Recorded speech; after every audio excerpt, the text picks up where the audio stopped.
In today's video, I'm going to teach you how to export Airtable to Google Sheets. We're going to walk through the full process, starting in Airtable and ending with your data safely inside a Google Sheet in your drive. By the end, you'll know exactly how to move your information over whenever you need it. First, open your browser and go to your Airtable account. Once you've logged in, you'll land on your Airtable dashboard. This is where all your bases live. Take a moment to identify the base that contains the data you want to export. It helps to double-check the name so you don't accidentally export the wrong one. Next, click on that base to open it. You should now see your tables and views. For this export to work smoothly, make sure you're in a grid-style view, which is basically a spreadsheet layout. If you're not already in it, look near the top left of the screen and click on Grid View.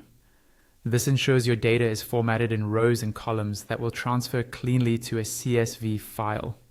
Once you're in Grid View, look for the option to download your data. In Airtable, you'll typically find a Download CSV option in the View menu or toolbar. Click on Download CSV. Airtable will then generate a CSV file of the current view and download it to your computer. Remember where this file is saved, usually in your Downloads folder, because you'll need it in a moment. Now switch over to Google Sheets. You can either open an existing spreadsheet where you want to import this data, or create a brand new blank spreadsheet. With your sheet open, go to the top left corner and click on File. In the menu that appears, look for the option to import or upload a file, then click on the Upload tab. This tells Google Sheets that you're bringing in a file from your computer rather than from Drive.